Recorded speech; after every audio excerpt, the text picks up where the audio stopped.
மேம்படுத்தப்பட்ட சமூக பொருளாதார வளர்ச்சியை அடைய மக்களுக்கு வழிகாட்டுவதே மக்கள் நீதி மையத்தின் முதன்மை பணி.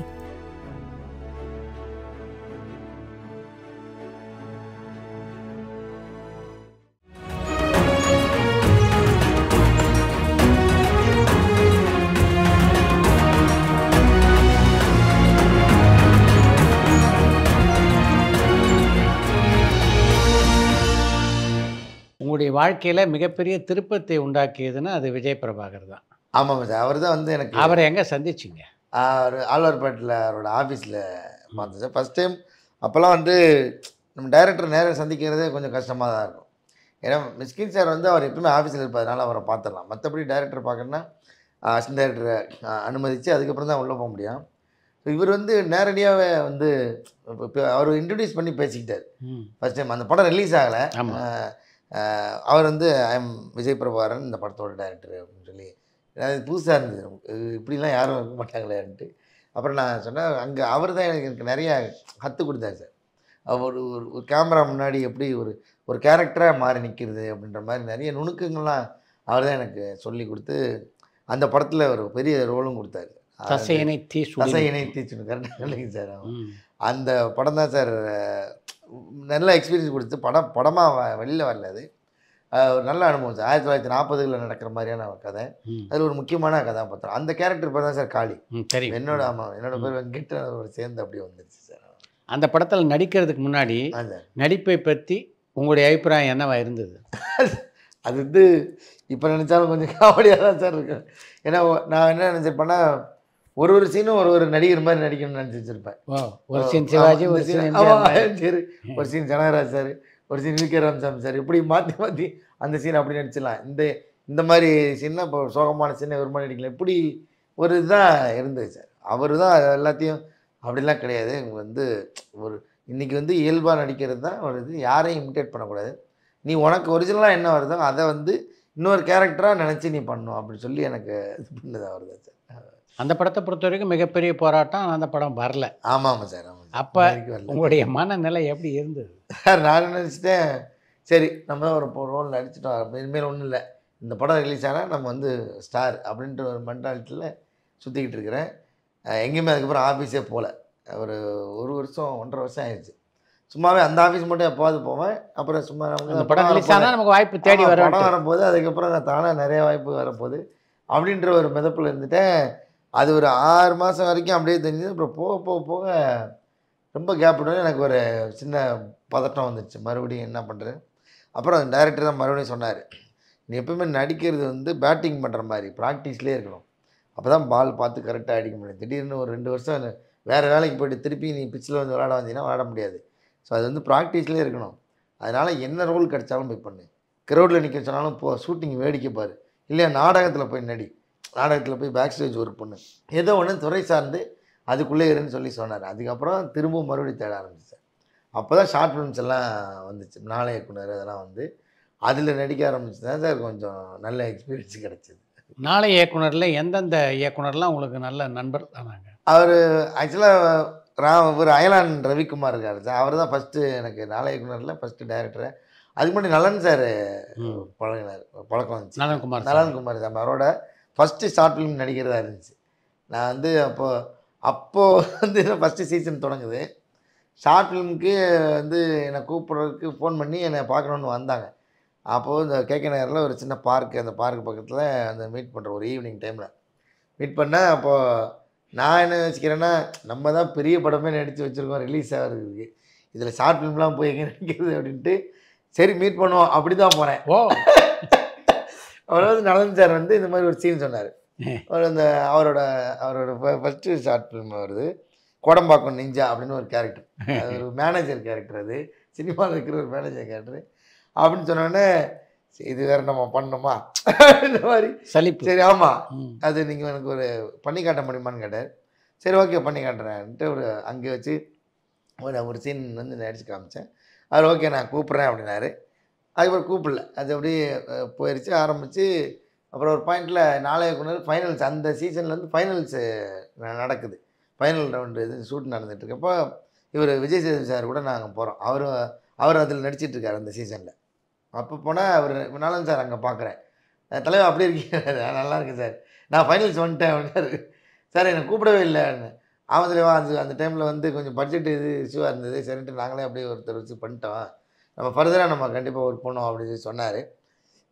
அப்போ அங்கே பார்த்தப்போ அவர் விஜய் சேதுபதி சொன்னார், நீ ஷார்ட் ஃபிலிம்லாம் நடி, நல்ல எக்ஸ்பீரியன்ஸ் வரும், அது ஒரு படம் நடிக்கிற மாதிரி ஒரு ஷார்ட் ஃபிலிமும், அதனால் ஷார்ட் ஃபிலிம் அடுத்த சீசன்லாம் வரும்போது பண்ணுங்கனாரு. அதுக்கப்புறம் தான் செகண்ட் சீசனில் இவரெல்லாம் மீட் பண்ணுறேன், ராம்குமார், அயலான் ரவிக்குமார், ராம்குமார். அவரோட ராம்குமாரோட டப்பிங் தான் பேசியிருந்தேன் ஃபஸ்ட்டு. அவர் ரவிக்குமார் ராம்குமார்லாம் இங்கே வந்து போஸ்ட் ப்ரொடக்ஷன் பண்ணுவாங்க, அவங்களுக்கு கூட சின்ன சின்ன பிட்டு வாய்ஸ் பேசுறதுக்கு கூப்பிடுவாங்க. அப்போ போய் நம்ம ஃப்ரெண்டு ஒருத்தர் கூட இருப்பார் கண்ணபிரான்னு சொல்லிட்டு, அவருக்கு இந்த படம் ஒர்க் பண்ணுவார் விஜய் பிரபாகரன் சாரோட. அப்போ அங்கே அவரோட டப்பிங் தான் பேசியிருந்தான். அப்போ ஒரு நாள் முண்டாசுப்பட்டி ஷார்ட் ஃபிலிமுக்கு வந்து அது நடிக்கிறீங்களான்னு கேட்டார். பரவாயில்ல, நல்ல ஒரு வாய்ப்பாக இருக்குது நடிப்பேன். கதை கேட்டால் பயங்கரமாக இருந்துச்சு, ஒரு ட்ரெய்லர் மாதிரி கதை சொன்ன மாதிரி இருந்துச்சு, ஒரு பெரிய படத்தை கதையை சின்னதாக சொன்ன மாதிரி இருந்துச்சு, ரொம்ப நல்ல எசென்சியலாக இருந்துச்சு. பண்ணுறேன் சார் அப்படின்னா. அப்புறம் அப்படி ஆரம்பித்து போனால் அந்த ட்ராவலு. அதுக்கப்புறம் அவரும் அதே படமாகவும் பண்ணிட்டார். அதுக்கப்புறம் நிறைய அந்த இதில் வந்து நிறைய பேர் எனக்கு நண்பர்கள் ஆனாங்க. இப்போ நித்திலன் இருக்கட்டும், ஆமாம். அப்புறம் பாக்யராஜ் கண்ணன், நம்ம ரெமோ டைரக்டர், அவருக்கு தான் அதிக ஷார்ட் ஃபிலிம் நடிச்சு, 5 6 ஷார்ட் ஃபிலிம் நடிச்சிருக்கேன். அப்புறம் கல்யாண், இந்த படம் நம்ம குலேபகாவலி கல்யாண். அப்புறம் இப்போ கார்த்திக் யோகிலாம் நாங்கள் அப்போ நடிச்சிட்டு இருந்தாப்புல. நானும் கார்த்திக் யோகியும் சீசன் 2ல் வந்து பெஸ்ட் ஆக்டர் அவார்டு சேர்ந்து வாங்குகிறோம், 2 பேரும் ஷேர் பண்ணி வாங்குகிறோம் அந்த சீரீஸுக்கான அவார்டு. அப்படி கார்த்திக் சுப்ராஜ் சார் அங்கே தான் பழக்கம் எல்லாமே. அந்த கிட்டத்தட்ட தான் இப்போ இந்த லைம் லைட்டில் ஒரு 10 டைரக்டர் இருக்காங்க, அதில் 4 கொண்டு வந்தவங்க எல்லாமே நல்ல அதுலேருந்து அந்த பழக்கமானவங்க சார். எப்போ முதல்ல விஜய் சேதுபதி சந்திச்சிங்க? அவர் வந்து அப்போ இந்த படம் ஷூட்டிங் நடந்துட்டு இருக்கிற டைம், நம்ம தசை நீத்தி சொல்லணும். அப்போது அதில் தினேஷ் தான் வந்து அப்புறம் அட்டகத்தி தினேஷ் தான் மெயின் லீடர் நடிக்கிறார். அப்போ அவரும் நானும் அந்த ஜென்ரலாக இதுக்கிட்ட அந்த காலேஜ் ரோட்டில் ஒரு இடத்துல ஒரு டாப் அடிப்போம். அந்த அலையன்ஸ் பிரான்சிஸ் ஆஃப் மெட்ராஸ் அந்த பில்டிங் பக்கத்தில் ஒரு வண்டி டிக்கெட். அப்புறம் உள்ளேயும் அந்த இதில் அந்த அலையன்ஸில் வந்து நம்ம இது லைட்லாம் கெட்டுவார் நம்ம அண்ணன் ஒருத்தர்.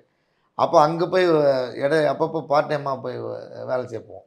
அங்கே தான் இவரை சந்திக்கிறேன் ஃபஸ்ட் டைம், அவரை விஜய் சேதுபதி சார்.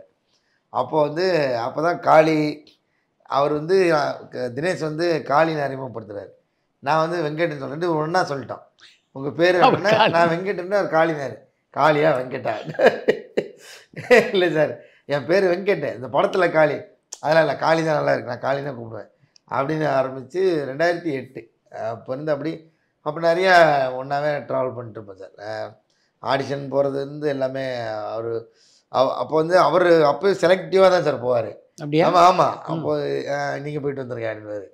நமக்கு என்னென்னு புரியாது. அப்போ நம்ம எல்லா பக்கமும் செவத்தில் எறிஞ்ச பந்த மாதிரி எல்லா பக்கமும் போவோம், அவர் போக மாட்டார். ஒரு சில கரெக்டாக அவர் சூஸ் பண்ணி தான் போவார். அப்போ ஆனால் நிறைய கைட் பண்ணுவார், இதெல்லாம் பண்ணுங்க, இதெல்லாம் பண்ணாதீங்க. டப்பிங் கார்டு எடுக்க சொன்னார். அவர் தான் டப்பிங் கார்டு அவர் சொன்னதுக்கப்புறம் தான் எடுத்து. ஆனால் அது வந்து சினிமாவில் நடிக்க வாய்ப்பு தர்றதை விட அது ரொம்ப கஷ்டமாக இருக்குது. டப்பிங் பேசுகிறதுக்கு வந்து அவ்வளோ சாதாரணமாக வாய்ப்பு கிடைக்காது. ஆமாம், ஏன்னா அது நிறைய அவங்க ஒரு செட்டப் இது இருக்காங்க சார். அதுக்குள்ளேயே தான் பெரும்பாலும் நம்ம கேட்கும்போதே தெரியும், நம்ம டப்பிங் படம் ஃபுல்லாக ரிப்பீட்டட் வாய்ஸாகவே கேட்டே இருப்போம். ஸோ புதுசாக அங்கே யாரையும் ட்ரை பண்ணுறது கொஞ்சம் கம்மி தான் சார். அதனால் இதை விட கஷ்டமாக இருந்துச்சு. அப்போ இங்கேயே வாய்ப்பு தரலான்றது தேடிச்சு. அப்போ ஷார்ட் ஃபிலிம்லாம் வந்ததுக்கப்புறம் ஓரளவுக்கு ரெகுலர் ஆகிடுச்சு. அப்படி தனுஷோட பல படங்கள் நீங்கள் நடிச்சிருந்தாலும் கொடி திரைப்படம் உங்களுடைய வாழ்க்கையில் மிகப்பெரிய மாற்றத்தை ஏற்படுத்தும்னு பல பேட்டிகளில் சொல்லியிருந்தீங்க. அந்த மாற்றம் நிகழ்ந்ததா? ஆமாம் சார், கிட்டத்தட்ட கொடியில் அந்த கிளைமேக்ஸில் வந்து எனக்கு தெரிஞ்சு வேறு எந்த ஹீரோவாக இருந்தால் அதுக்கு ஒத்துக்கிட்டு இருப்பாங்கன்னு தெரியல. ஏன்னா படம் அவ்வளோ நேரம் போய் அந்த படம் அந்த முடியும் போது அது ஒரு சப்போர்ட்டிங் கேரக்டர் மேலே முடியுது, இந்த கேரக்டர் வந்து அதை ஃபினிஷ் பண்ணுதுன்னு ஒன்று இருக்குல்ல சார். அது வந்து தனுஷ் சாரோட மனசு ரொம்ப பெருசு, அது அப்படி தான் சொல்லணும். ஏன்னா அவ்வளோ சாதாரணமாக அப்படி, ஏன்னா ஒரு படம் முடியும் போது இந்த கேரக்டர் மைண்டில் நிற்கிது இல்லை சார். நம்ம அது வந்து அந்த ஸ்பேஸ் பெருசு. இன்றைக்கி நம்ம வெளியூர்லாம் போனோன்னா, இப்போ மலேசியா அந்த மாதிரி வெளிநாடுகள்லாம் போனோன்னா அந்த கொடியை பற்றி அவ்வளோ சொல்லுவாங்க சார். அது நம்ம ஊர் நமக்கு தமிழில் விட வெளியில், நம்ம தமிழ்நாடை விட வெளியில் நல்ல ரீச் ஆகிடுச்சு அந்த படம், நிறைய இம்பேக்டாக இருக்குது. அதுக்கப்புறம் இப்போ டிவியெல்லாம் பார்த்ததுக்கப்புறம் பப்ளிக் ஆடியன்ஸு நேராக எடுத்தோன்னே கொடியை சொல்கிறது நிறைய பேர் இருக்காங்க சார். ஏன்னா இப்போ கூட ரீசெண்டாக கொடைக்கானல் போயிருந்தேன், இப்போ கூட எல்லா படத்தையும் விட்டு அந்த கொடியில் கிளைமேக்ஸை சொல்கிறாங்க. ஆனால் எதிர்பார்க்காத நேரத்தில் நீங்கள் இப்படி வந்து குத்திட்டீங்க அப்படின்னு பழி வாங்கிட்டீங்க அப்படிலாம் வந்து சொல்லும்போது அது நல்ல பயங்கர இம்பாக்ட் கிரியேட் பண்ணும். இல்லை, அவரோட நீங்கள் நடித்த கேப்டன் மில்லர்லேயும் வித்தியாசமான கதை. ஆமாம் சார், ஆமாம் சார். அருண் மாதேசனோட பணியாற்று எப்படி? ஆமாம் சார். அருண் அவர் வந்து எனக்கு இறுதிச் சுற்றுலேருந்து தெரியும் சார். இறுதிச் சுற்றில் அவர் ரைட்டரும் கூட. அப்போ இருந்தே ஸ்பாட்லேயும் அவர் கோ டைரக்டராக ஒர்க் பண்ணார். அப்போ இருந்து தெரியும். அதுக்கு அப்புறம் அவரை படம் பண்ணும்போது அந்த 2 படத்துலையும் எனக்கு ஒரு கரெக்டான ரோல் இல்லை. அப்புறம் நானுமே வந்து இடையில வந்து அவரை பார்க்கவும் முடியல. இருந்துச்சு. அப்புறம் ஒரு நாள் இடையில மீட் பண்ணோம். ஜென்ரலாக ஒரு ஃபங்க்ஷனில் மீட் பண்ணும்போது அப்போ சொன்னார், அடுத்தது எழுதிட்டேன், தனுஷ் சார் வச்சு தான் பண்ண போகிறேன், நல்ல ரோல் இருக்குது, நம்ம பண்ணுவோம் அப்படின்னு சொன்னார். அதே மாதிரி கூப்பிட்டு இப்படி ஏன்னா நம்ம அதுக்கு முன்னாடி எந்த மாதிரி ரோல் நடித்ததில்லை. ஒரு மாதிரி ஒரு அப்பா அப்புறாணி கேரக்டராக நடிச்சிருந்தோம். ஒரு புதுசாக ஒன்று பீரியட் வேறு இருந்தது. ஆமாம் சார். ஒரு 1940s போது ரொம்ப எக்ஸ்பீரியன்ஸாகவே சூப்பராக இருந்தது சார். ஒரு பெரிய கிராண்டான ஒரு படம், ஒரு பெரிய எக்ஸ்பீரியன்ஸ் சார் அந்த படம். ஆமாம் சார். சுதா கொங்கராவுடைய படப்பிடிப்பு தளம் அப்படின்றது ஏறக்குறைய மிலிட்ரி கேம்ப் மாதிரி இருக்குமாமே. மிலிட்ரி பரேடு மாதிரி தான் சார். அங்கே போனால் காலையில் 7 மணினா 7 மணிக்கே ரோல் பண்ணுவாங்க சார் கேமரா. சும்மா சில பேர் 7 மணிக்கு ஃபஸ்ட் ஷாட்னு சொல்லிடுவோம். ஆனால் வந்து ஸ்பாட்டில் ப்ராக்டிக்கலாக நடக்காதில்ல சார். அவங்க 7 மணிக்கு கம்பல்சரி ரோல் பண்ணுவாங்க சார். அட்லீஸ்ட் ஒரு இன்செட்டாவது எடுத்துருவாங்க. அந்த மாதிரி அது ரொம்ப கரெக்டாக இருப்பாங்க அதில். நீங்கள் அவங்க ப்ரீ ப்ரொடக்ஷன் டைம் எடுக்கும். நான் ஷூட்டிங் நம்பர் ஆஃப் டேஸ் வந்து ரொம்ப கம்மியாக எடுப்பாங்க சார். ரொம்ப கம்மியாக எடுப்பாங்க. சூரரை போட்டிருந்து 58 நாளில் எடுத்த படம் சார். லொக்கேஷன் மட்டும் 156 லொக்கேஷன் சார். பிரில்லியன்ட். ஆமாம் சார். அவங்க வந்து அவ்வளோ ப்ரீ பிளான்டாக பக்காவாக இருப்பாங்க.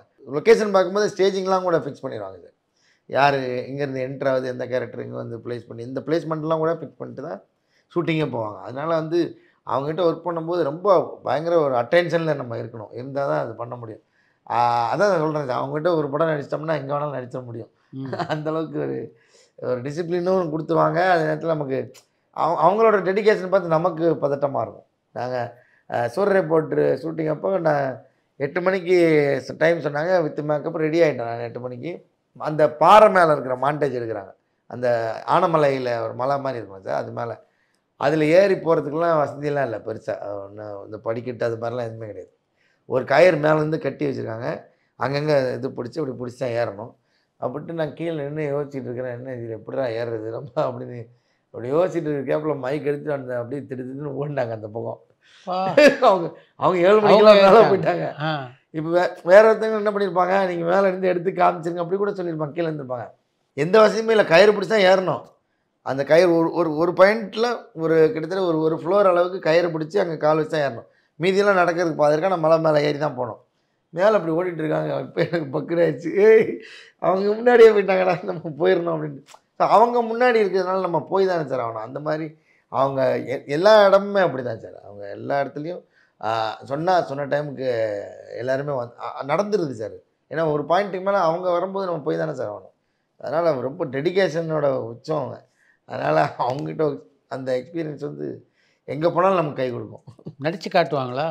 நடித்து காட்ட மாட்டாங்க சார். அவங்க நடித்து எனக்கு யாருக்குமே பெருசாக நடித்தே காட்ட மாட்டாங்க சார். ஆனால் அந்த சுச்சுவேஷனை சொல்கிறது இருக்குல்ல சார், அது வந்து ரொம்ப டெப்த்தாக சொல்லி தருவாங்க. அது எந்த அளவுக்கு நமக்கு உள்ளே போய் ஜெல்லாக இறங்கும் அப்படின்றது அது இறங்குற அளவுக்கு சொல்லி தருவாங்க. ஆனால் நடித்து காட்டவே மாட்டாங்க சார். அது எக்ஸ்பிளைன் பண்ணுறதுலே நமக்கு வந்து கிட்டத்தட்ட வந்துடும் நமக்கு. அது இல்லாமல் அவங்க வந்து ஷூட்டிங் போகிறதுக்கு முன்னாடி ஸ்கிரிப்ட் ரீடிங் அந்த இது ஒன்று வைப்பாங்க சார். அது அந்த மேஜராக இருக்கிற கேரக்டர்ஸ்லாம் கூப்பிட்டு எல்லாம் ஒன்றா உட்காந்து அதை படிக்கணும். அவங்கவுங்க டைலாக் அவங்கவுங்க படிக்கணும். மிச்ச அந்த டிஸ்கிரிப்ஷன்லாம் அவங்க டைரக்டர் இருந்து படிப்பாங்க. இப்படி ஒரு இது நடக்கும் சார். அந்த செஷன் நடக்கும். ஃபுல் ஸ்கிரிப்டும் நடக்கும் சார். ஒவ்வொரு இது தனித்தனியாக பண்ணுவாங்க. அதுக்கப்புறம் மொத்தமாக எல்லோரும் கம்பைன் பண்ணியும் ஒரு தடவை பண்ணுவாங்க. அப்படி எல்லாருமே 2 படத்துக்குமே அப்படி தான் சார் பண்ணாங்க. ஃபுல் ரிஹர்சல் அதான் ரிஹர்சல் அங்கே அவங்கவுங்க இடத்துல இருந்து உட்காந்து. ஆனால் அது படிக்கணும். அது படித்து காட்டி அது ஒன்று ரிஹர்சல் மாதிரி சார். ஆல்மோஸ்ட் ரிஹர்சல் மாதிரி.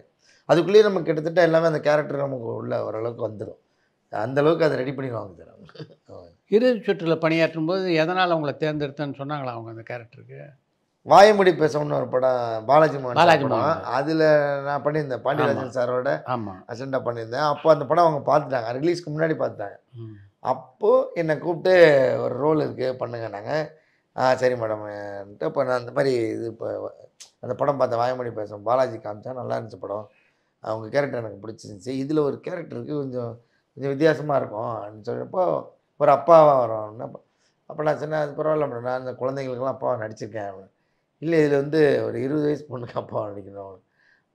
அப்போ எனக்கு நீங்கள் நம்புற மாதிரி உங்களுக்கு தோணுச்சுன்னா நான் கண்டிப்பாக பண்ணுறேன் மேடம் அப்படின்னு. ஏன்னா எனக்கு எனக்கு தெரியல அப்படின்னு.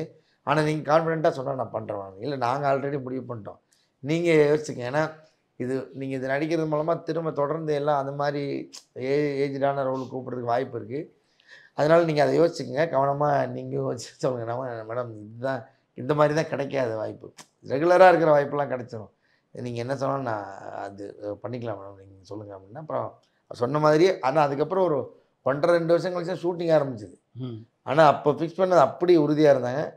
அந்த கேரக்டர் அப்புறம் சொல்லி அப்புறம் எனக்கு அதுக்கான உதாரணம்லாம் சொல்லி அப்புறம் எனக்கு நிறையா இந்த மாதிரி நார்த் மெட்ராஸில் இருக்கும்போது நான் அந்த மாதிரி கேரக்டர்ஸ்லாம் கொஞ்சம் பார்த்துருக்கேன்.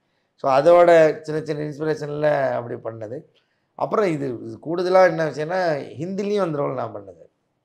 அப்போது அதுக்கு என்னோடய லுக்காக கொஞ்சம் இதாக இருக்குன்னு சொல்லிட்டு அந்த ஆடிஷன் ஹிந்தியில் பண்ணி அனுப்பிச்சோம். மேடம் அனுப்பிச்சிட்டாங்க, நான் பண்ணேன். அப்போது அங்கே வந்து ஆடிஷனில் இப்போ பர்ஃபார்மன்ஸ் வைஸ் ஓகே, ஆனால் வந்து எனக்கு லுக் வைஸ் கரெக்டாக இன்னும் இல்லை ஏஜ்டாக வேணும் அப்படின்ற மாதிரி அங்கே ஒரு ராஜ்குமார் இரானி சார் அவங்க தான் அங்கே ரிலீஸ் பண்ணாங்க. அப்போது சொன்னாங்க. அப்போ மும்பைக்கு இங்கேருந்து என்னை கூப்பிட்டு போய் அங்கே ஒரு லுக் டெஸ்ட் ஒன்று வச்சு அவருக்கு ஃபோட்டோஸ் எல்லாம் காமிச்சோன்னா அவர் பார்த்தோன்னே ஹாப்பி ஆகிட்டார். இது போதும் ஓகே எப்படி பண்ணிடலாம் அப்படின்னு இப்போ ஹிந்திலேயே என்னை பண்ண வச்சாங்க சார். அது அதெல்லாம் பெரிய விஷயம். இல்லைன்னா எப்படி சார் ஹிந்திலாம் நம்ம யோசிச்சு கூட பார்க்க முடியாது. அந்த படத்தில் மாதவனோடும் அடுத்த படத்தில் சூர்யாவோட நடிச்சது எப்படி? சார் மாதவன் சார் அதில் வந்து எனக்கு ஆமாம் காம்பினேஷன் தான் கம்மியான டேஸ் தான் இருந்துச்சு. அதில் வந்து ஆமாம் ஒரு 2 நாள் 3 நாள் நம்ம தான் காம்பினேஷன் இருந்துச்சு. அவரும் 2 பேருமே டெடிகேஷன் லெவல் உச்சம் இல்லை சார். அது ஒரு மாதவன் சார்லாம் அப்பா அவருக்கு ஷூட் இல்லாத டைமில் கூட அவருக்கு வந்துடுவார், ஸ்பாட்டுக்கு வந்துடுவார் சார். சும்மா அங்கே உட்காந்துருந்து மானிட்டர் உட்காந்து கூட இருந்து பார்த்துட்டு இருப்பார். அங்கே ஒரு அசிஸ்டன்ட் டைரக்டர் மாதிரி ஒர்க் பண்ணிட்டு இருப்பார் சார். அது அவ்வளோ ஆக்டிவாக உள்ளே இருப்பார். அசிஸ்டன்ட் டைரக்டர் லைஃப் ஸ்டார்ட் பண்ணவர் தான். ஆமாம் சார். அதனால் அந்த மாதிரி உள்ளே இருப்பார். அப்புறம் வந்து அந்த அந்த கேபிள் எடுக்கிற சீன் இருக்குல்ல சார், அதுக்கெல்லாம் வந்து அப்போ அங்கே இருந்தார். அப்போ வந்து சொன்னார் எனக்கு அது பார்க்கணுன்னு தோணுச்சு, அதனால் வந்தேன் மெயினாக.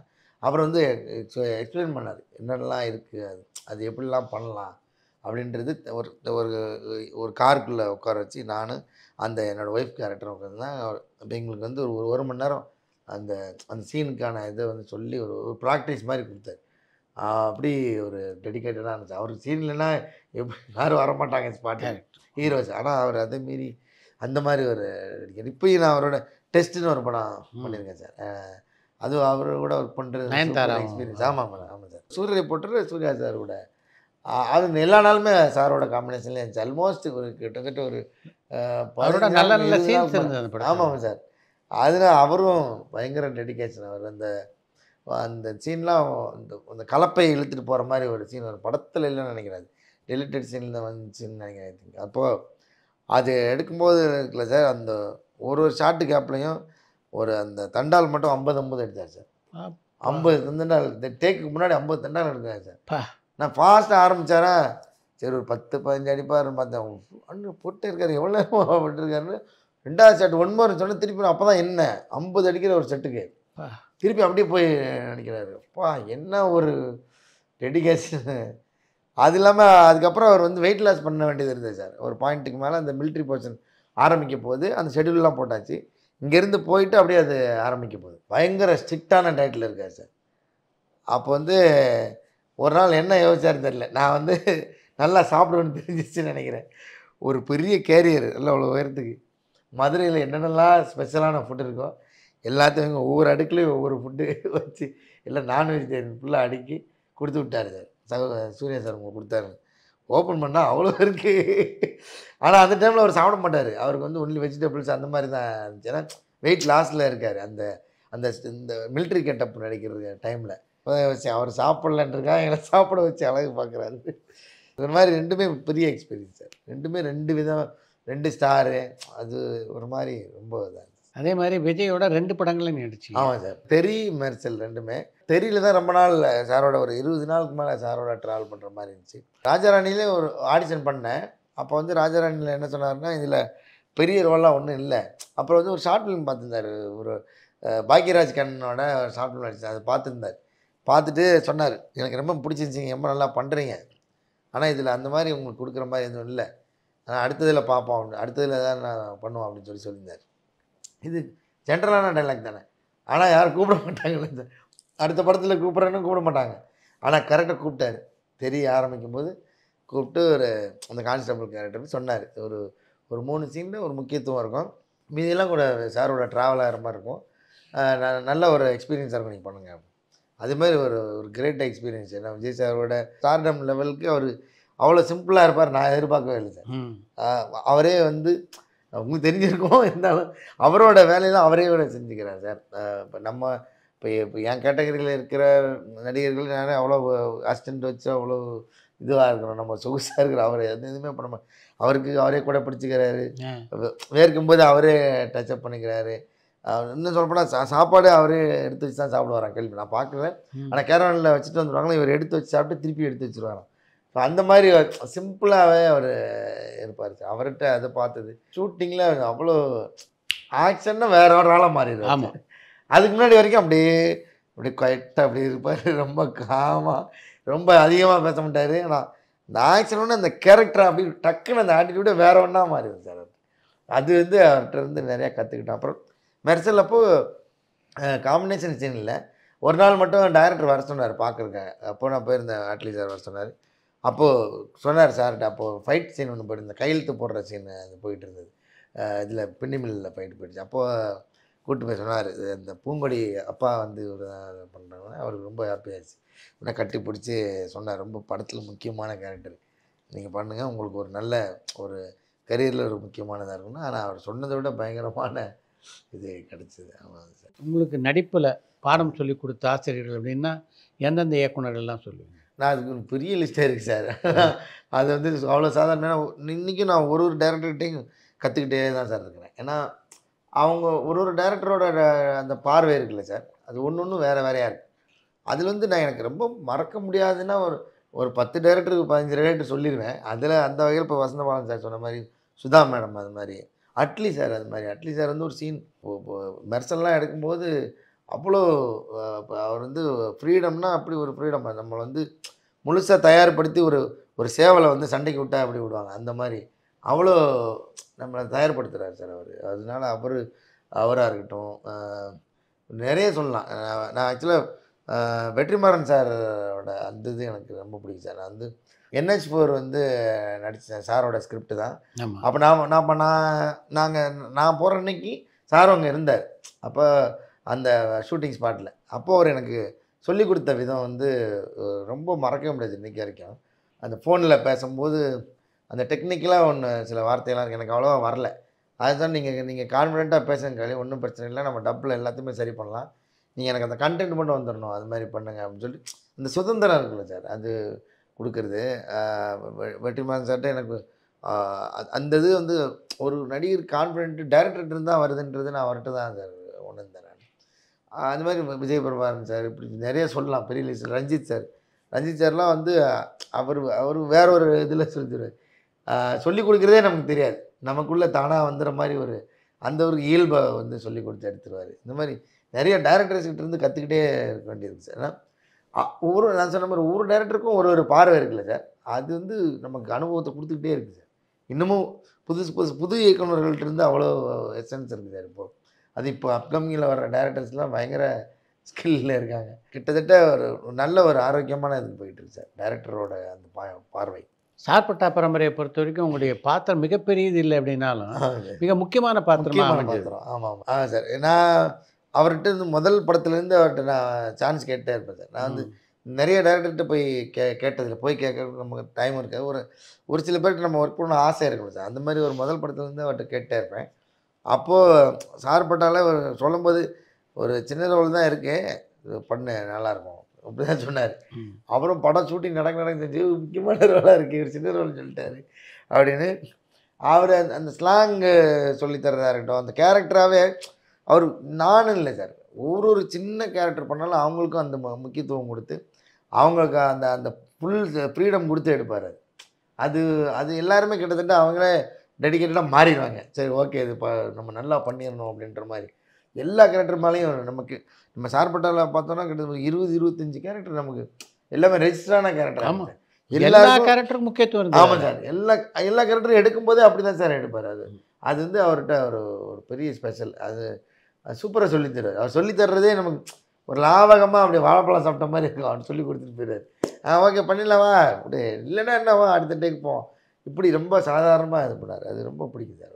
இயக்குனர்கள் உங்களுக்கு இது மாதிரி உதவி பண்ண மாதிரி கதாநாயகர்லாம் உதவி பண்ணியிருக்காங்க. ஏன்னா ஒரு பக்கம் சிவகார்த்திகேயன், இன்னொரு பக்கம் விஷால், ஆமாம், இன்னொரு பக்கம் அர்ஜுன், ஆமாம், ஜெயம் ரவின்னு எல்லாரோடவும் நீங்கள் பணியாற்றி. ஆமாம், ஆமாம். அவங்களாம் எந்த அளவுக்கு உங்களுக்கு வந்து உதவிகரமாக?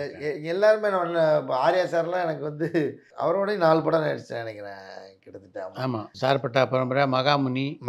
ஆமாம், சார்பட்டா பரம்பரை, மகாமுனி. இப்போ இந்த படம் மிஸ்டர் எக்ஸ்னு ஒரு படம் நடிச்சிட்டு இருக்கேன். அதுக்கு முன்னாடி இது கஜினிகாந்த்னு ஒரு படம் நடித்தேன். ஆமாம், அவரோடய 4 படம் நடித்தேன். அவர் ரொம்ப பயங்கர ஃப்ரெண்ட்லி. அது மாதிரி ஜெயம் ரவி சார் ஒரு படம் தான் பண்ணேன். அதை அன்றைக்கி நேரில் பார்க்கும்போது சொன்னேன், சார் அதுக்கப்புறம் எனக்கு வாய்ப்பே உங்களோட சேர்ந்து ஒர்க் பண்ணுற வாய்ப்பே கிடைக்கல. அவர் பயங்கர கம்ஃபர்டபுள் சார். தனுஷ் சார் வந்து அதிகமாக பேச மாட்டார். ஆனால் அவரோட ஒர்க் பண்ணும்போதெல்லாம் அவரை பார்த்து நம்ம நிறைய விஷயம் கற்றுக்கிற மாதிரியே இருக்கும். அவரை நம்ம கவனித்தாலே நமக்கு ஒரு பாதி வந்துருன்ற மாதிரி நமக்கே தானாகவே ஒரு பாதி பெர்ஃபார்மன்ஸ் பண்ணிட முடியுன்ற லெவலுக்கு அவர் நுணுக்கம் நமக்கு சொல்ல வேண்டியதில் தனியாக அவர். ஆமாம், சின்ன விஷயத்து கூட சின்னதை கூட அவ்வளோ சாதாரணமாக கடந்து போக மாட்டார் சார். அது கூட ஒரு நுணுக்கமாக ஒன்று செய்யணும்னா அதுக்குள்ளே அப்படி மெனக்கெடுவார். ஸோ அவர் தனுஷ் சாராக இருக்கட்டும், விஜய் சாராக இருக்கட்டும், நிறைய எல்லா ஹீரோக்களுமே நமக்கு கிட்டத்தட்ட அவங்ககிட்டருந்து நிறையா லெசன், அவங்ககிட்டருந்து பாடங்கள் நிறையா கற்றுட்டு இருந்திருக்கேன் சார். ஆமாம், ஆர்யா சார் வந்து இப்போ ஒரு ரீசெண்ட் டைமில் கொஞ்சம் நிறைய நாள் அவர் கூட இருக்குது. இப்போ ரீசெண்ட் டைமில் மிஸ்டர் எக்ஸ்லையா? மிஸ்டர் எக்ஸில் அது பர்சனலாகவே நிறைய பேசி ஜாலியாக அது ஒரு மாதிரி போயிட்டுச்சு. மாதவன் சாரும் நிறைய இறுதி சுற்றில் பண்ணும்போது கூட நிறையா அவ்வளோ நாள் நமக்கு கிடைக்கல காம்பினேஷன். இப்போ இந்த டெஸ்ட்டில் வந்து அவர் கூட ஃபுல்லாக வர மாதிரி இருந்துச்சு. ஆல்மோஸ்ட் ஒரு 20 days இருக்கும் நினைக்கிறேன். சூப்பர் எக்ஸ்பீரியன்ஸ் எனக்கு அவரோட. உங்களை பொறுத்த வரைக்கும் பார்த்தீங்கன்னா ஒரு பக்கம் நகைச்சுவை பாத்திரங்க, இன்னொரு பக்கம் இதுக்கு கான்ட்ராஸ்டாக குணச்சித்திர பாத்திரம், ரெண்டுலேயும் நடிக்கக்கூடிய வாய்ப்பு உங்களுக்கு கிடைக்கிது. காளி வெங்கட்டுடைய சாய்ஸ் அது நகைச்சுவை தான் சார் எனக்கு. ஏன்னா அது பண்ணுறது தான் சார் ஆக்சுவலாக கஷ்டம். ஏன்னா அதில் தான் ஒரு கைத்தட்டல் வாங்கிறது வந்து அதில் தான் சார் கிடைக்கும். எனக்கு தெரிஞ்ச சினிமாவில் 2 விஷயத்துக்கு கைத்தட்டுவாங்க சார். ஹீரோ ஃபைட்டு ஆக்ஷனுக்கு, அப்புறம் சாங்கு என்ஜாய் பண்ணுவாங்க, அதுக்கப்புறம் காமெடி தானே சார். அந்த வகையில் எனக்கு காமெடி மேலே தான் ஒரு நிறைய ஈர்ப்பு இருக்குது. ஆனால் இது வர்றதுனால இதையும் பண்ணணும் அப்படின்றது. இதுனா கேரக்டர் பண்ணும்போது ஒரு ஸ்டாண்டர்ட் இருக்குது. இது ஏதோ ஒரு எப்படியோ ஏதோ ஒரு படத்தில் ஏதோ ஒரு ரோல்னு ஒன்று இருக்கும், அதில் நம்ம ஃபிட்டாகி போய்கிட்டே தான் இருக்கலாம். ஒரு காமெடின்னு வரும்போது ஒரு சின்ன காம்படிஷன் இருக்குது. அதுக்குள்ளே நம்பர் ஆஃப் இதை பிரிக்கிறாங்களே சார். ஒரு 1, 2, 3 வருஷப்படுத்தும் போது அதுக்குள்ளே அந்த ரேஸ் இருக்குது. அந்த ரேஸ் வந்து ஆனால் கேரக்டர் ஆர்டிஸ்டாக இருக்கும்போது இந்த ரேஸ் இல்லை, இது ஒரு பக்கம் தனியாக போயிட்டுருக்கலாம். அந்த வகையில் எனக்கு காமெடியில் நிறையா இது பண்ணணுன்னு தான் சார் எனக்கு ஆசை இருக்குது. காமெடியில் யாருடைய காமெடி உங்களுக்கு பிடிக்கும்? எனக்கு நான் சொன்ன ரொம்ப வயசானவங்க நினச்சிடுவாங்க. எனக்கு தங்கவேல் சார் காமெடி ரொம்ப பிடிக்கும். அப்படியா? அவர் கல்யாணம் பரிசு. ஏன்னா நான் சின்ன வயசில் அந்த ஒளிச்சித்திரம் படம் சார், அதில் கல்யாணம் பரிசு படம் அது வந்து நிறைய தடவை கேட்டிருக்கேன். அப்போ வந்து அதில் அந்த ஒரு டைலாக்காக கூட ஞாபகம் இருக்குது எனக்கு. அந்தளவுக்கு அவரோட காமெடி எனக்கு. ஏன்னா அவர் காமெடி பண்ணுறதே தெரியாது. ஒரே ஃப்ளோவில் ஒரே பிளாட்டாக பேசிகிட்டு இருக்கிற மாதிரி இருக்கும், ஆனால் நமக்கு ரசிக்கிற மாதிரி இருக்கும். ரொம்ப இயல்பாக காமெடி பண்ணுறது அவர். அப்புறம் வரிசையாக சொல்லலாம். அதுக்கப்புறம் நாகேஷ் சார் இருக்கார், ரோடப்பா வடிவேல் சார், இப்படி நிறைய சொல்லிட்டே வரலாம். எனக்கு ஃபஸ்ட்டு சின்ன வயசில் எனக்கு பிடிச்ச காமெடினா தங்கவேல் சார். மேம்படுத்தப்பட்ட சமூக பொருளாதார வளர்ச்சியை அடைய மக்களுக்கு வழிகாட்டுவதே மக்கள் நீதி மையத்தின் முதன்மை பணி.